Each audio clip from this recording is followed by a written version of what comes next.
Passé 60 ans, chacun de vos pas, chacun de vos gestes, qu'ils soient accomplis ou simplement omis, a une résonance directe sur la santé de votre cœur. Vous imaginez sans doute qu'il suffit d'intensifier vos mouvements pour préserver votre vitalité. Mais saviez-vous que certains exercices, parmi les plus courants, ceux-là même que vous pensez bénéfiques, peuvent en réalité affaiblir silencieusement votre cœur jour après jour? Mon intention n'est pas de vous alarmer, mais de vous éclairer, de vous protéger. Au fil des années passées à accompagner des aînés, j'ai vu trop de personnes, se sentant en pleine forme, arriver en consultation et découvrir une tension trop élevée, des battements irréguliers ou des signes de fatigue cardiaque inattendus. Et bien souvent, la cause n'était ni l'alimentation, ni un manque d'activité, mais le type même des activités pratiquées. Des exercices trop intenses, trop brusques, ou simplement inadaptés à un cœur qui vieillit et qui réclame une attention différente. Le plus surprenant est que la plupart ne réalisent même pas qu'ils commettent ces erreurs. Dans cet enregistrement, je vais vous révéler les 6 exercices à éviter absolument après 60 ans, car ils risquent d'épuiser votre cœur au lieu de le fortifier. Mais rassurez-vous, je vous montrerai également par quoi les remplacer pour continuer à bouger en toute sérénité. Restez bien jusqu'à la fin, car votre cœur mérite cette attention.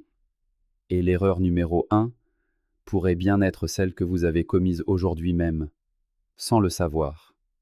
Première erreur, le HIIT, ou entraînement fractionné à haute intensité, et le surmenage physique. Après 60 ans, votre cœur a parcouru un long chemin. Il n'a plus la même résilience qu'à 30 ou 40 ans.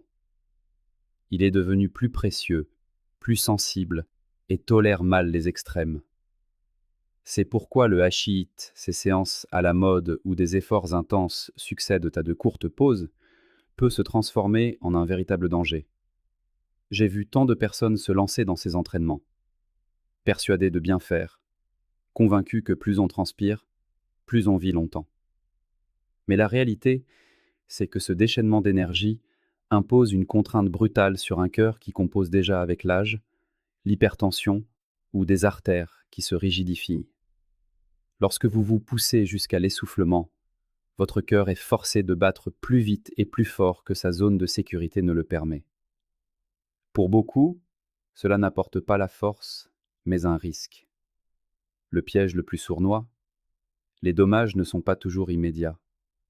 La tension grimpe discrètement, le rythme cardiaque devient fantasque, vous vous sentez peut-être juste un peu plus fatigué, et vous mettez cela sur le compte de l'âge.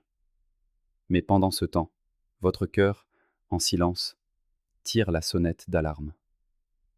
Le plus triste est que beaucoup pratiquent ces exercices pour rester autonomes ou suivre le rythme des plus jeunes, sans réaliser que dépasser ces limites peut conduire aux urgences.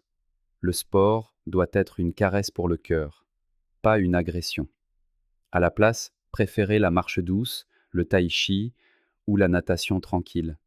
Ces activités sont les véritables alliés de votre cœur. Elles soutiennent votre corps sans le choquer et travaillent avec lui, pas contre lui. Passé 70 ans, la vraie force, c'est la sécurité. La vraie réussite, c'est la régularité sans l'excès. Mais attention, il existe une autre erreur fréquente qui ne concerne pas le mouvement lui-même, mais la posture et la pression exercées sur le corps. Deuxième erreur, les abdominaux classiques et le port de charges lourdes. On nous répète que renforcer son corps protège la santé, et c'est vrai, jusqu'à un certain point. Mais en tant que spécialiste du cœur, j'ai constaté une réalité plus risquée. Lorsque l'on pratique des exercices comme les crunchs ou que l'on soulève des charges lourdes sans conscience des pressions internes, on peut mettre son cœur en péril. Beaucoup ignorent qu'en forçant sur un abdos ou en soulevant un poids trop lourd, une pression intense naît au creux du ventre, remonte et vient frapper à la porte de votre cœur. Cette surpression provoque un pic de tension artérielle, exigeant de votre cœur un effort brutal pour s'adapter. Et pour un organe qui vieillit, dont les artères sont plus rigides, cela peut être le point de rupture. J'ai vu des patients s'évanouir en plein exercice, ressentir des douleurs thoraciques ou déclencher des arythmies après ce qu'ils pensaient être une séance normale. L'ironie, c'est que ces personnes voulaient prendre soin d'elles. Mais le corps à 70 ans n'est plus celui d'autrefois. Le système circulatoire est moins souple, plus sensible aux chocs de pression. La solution n'est pas d'arrêter de se renforcer, mais de le faire avec intelligence. Utilisez des bandes élastiques, privilégiez des mouvements lents et contrôlés, et si possible, soyez accompagné par un coach qui comprend les limites liées à l'âge. Vous n'avez pas besoin d'arrêter de renforcer votre corps, mais d'arrêter de le choquer. Cependant, tous les risques ne viennent pas de l'effort. Certains proviennent de quelque chose d'invisible, que l'on ne sent pas toujours, mais que votre cœur subit à chaque variation de température. Troisième erreur. S'entraîner dans des températures extrêmes. Après 60 ans, le lieu et le moment de l'exercice sont aussi cruciaux que l'exercice lui-même. J'ai vu trop de seniors motivés sortir marcher par un froid glacial ou en pleine canicule, sans réaliser que la météo pouvait devenir l'ennemi silencieux de leur cœur. Avec l'âge, notre corps perd peu à peu sa formidable capacité à réguler sa température. Par temps froid, les vaisseaux sanguins se contractent pour conserver la chaleur, ce qui fait grimper la tension et fatigue un cœur déjà fragile. Par temps chaud, les vaisseaux se dilatent, le cœur s'emballe pour évacuer la chaleur, et la déshydratation guette. Dans les deux cas, le cœur est en sur-régime, non pas à cause de l'effort, mais simplement pour maintenir le corps en survie. J'ai vu des personnes s'effondrer lors d'une simple marche de quartier sous un soleil de plomb. Ces situations ne sont pas des exceptions. Ce sont des signaux d'alerte que beaucoup ignorent.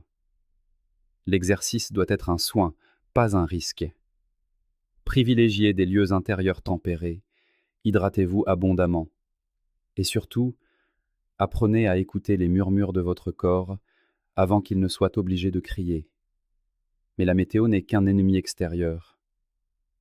Un danger plus insidieux encore se cache dans le style même des mouvements que beaucoup choisissent, surtout lorsqu'ils sont rapides et saccadés. Quatrième erreur, les sauts et les changements de direction soudains. Il y a quelque chose d'enivrant dans les exercices dynamiques, une illusion de défier le temps qui passe. Faire des jumping jacks ou suivre des cours d'aérobic peut sembler motivant. Mais après 60 ans, ces mêmes mouvements peuvent semer le chaos dans un corps qui ne gère plus les chocs comme avant. J'ai vu des aînés volontaires essayer de suivre le rythme des plus jeunes, pour arriver peu après en consultation, se plaignant de vertiges, de palpitations, ou pire, de chutes inexpliquées. Ce n'est pas un signe de faiblesse, c'est une réalité biologique. En vieillissant, notre équilibre est plus précaire et nos artères se rigidifient. Les mouvements brusques imposent une charge brutale au système cardiovasculaire. La tension artérielle fluctue. Le cœur peut s'emballer de façon irrégulière. Ce qui ressemble à un simple saut est, pour un corps vieillissant, un défi immense. Le plus triste, c'est que ces seniors veulent simplement rester jeunes et autonomes. Mais la véritable force, à cet âge, ne se mesure pas à la vitesse, mais à la maîtrise. Les exercices lents et fluides comme le tai chi ou l'aquagym douce peuvent paraître moins impressionnants, mais ils sont profondément efficaces. Ils stabilisent le corps et apaisent le cœur. Et pourtant, même avec une activité adaptée, une menace subsiste, qui ne se cache pas dans la manière de bouger, mais dans le moment où l'on bouge. Cinquième erreur. Faire de l'exercice trop tard le soir. À première vue, bouger en soirée semble une bonne idée. La journée est finie, la maison est calme. Mais après 70 ans, ce qui paraît pratique peut compromettre silencieusement le processus le plus vital pour votre santé, le sommeil réparateur. J'ai souvent vu des aînés faire une marche après le dîner ou un peu de cardio avant de se coucher. L'intention est bonne, mais même un effort léger trop proche de l'heure du coucher peut stimuler le système nerveux et retarder l'entrée dans un sommeil profond.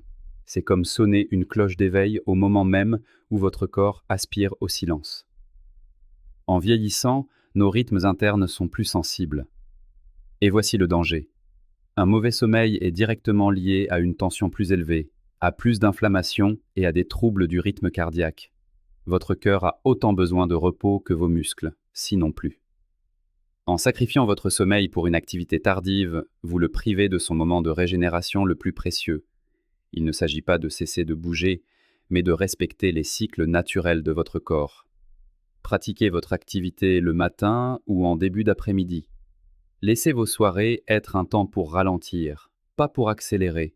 C'est dans le silence de la nuit que votre cœur se répare. Un message de mon cœur au vôtre, la force silencieuse de l'écoute de soi.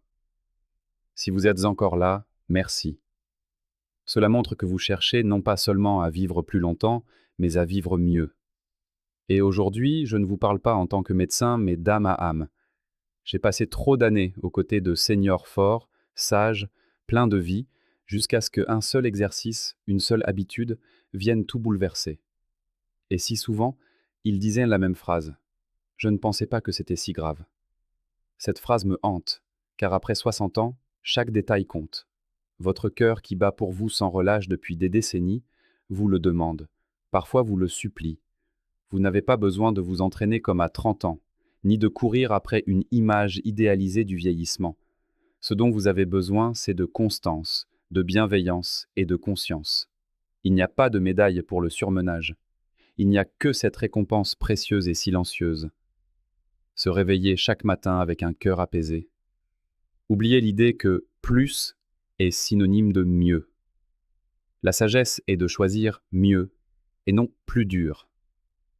Marchez en conscience, reposez-vous avec intention. Bougez en harmonie avec votre âge, pas en rébellion contre lui. C'est cela, la véritable force, celle qui protège réellement votre cœur. Et même en adoptant de meilleures habitudes, il reste un piège dont je dois absolument vous parler. Le véritable piège ne se tend pas durant l'effort, mais dans l'immobilité, lorsque le poids de l'inaction s'installe en silence. Mes années passées en cardiologie m'ont enseigné une vérité fondamentale.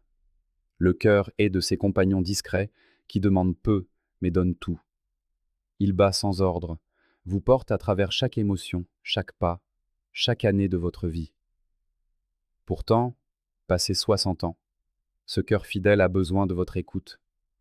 Non pour que vous le craigniez, mais pour que vous l'honoriez. Les 5 exercices que je vous invite à écarter ne sont pas mauvais en eux-mêmes. Ils sont simplement devenus inadaptés à un cœur qui a vécu.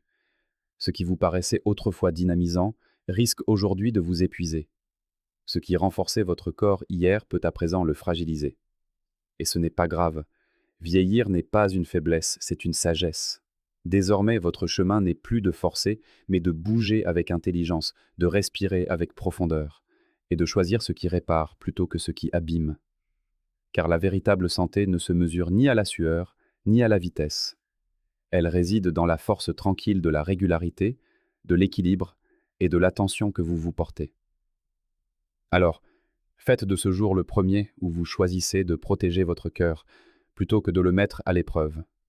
Et si personne ne vous l'a dit aujourd'hui, laissez-moi vous le dire. Il n'est jamais trop tard. Chaque choix bienveillant que vous faites pour vous-même est une promesse, celle d'ajouter de la vie à vos années et des années à votre vie. Faites ce prochain pas avec soin, avec douceur, en gardant votre cœur comme boussole. Puissent ces quelques mots vous inspirer à vivre une vie plus pleine et plus sereine. Je serai heureux de lire vos réflexions. Prenez un instant et partagez dans les commentaires la résolution que vous souhaitez adopter. Ensemble, soutenons-nous sur ce chemin vers un meilleur équilibre. Si ces conseils ont résonné en vous, un simple « oui » en commentaire nous le fera savoir. Vos retours sont notre guide le plus précieux pour continuer à vous offrir un contenu qui vous aide vraiment. Et bien sûr, si le cœur vous en dit, un j'aime, un partage à ceux qui vous sont chers, ou un abonnement à la chaîne Graines de Santé sont les plus beaux des encouragements.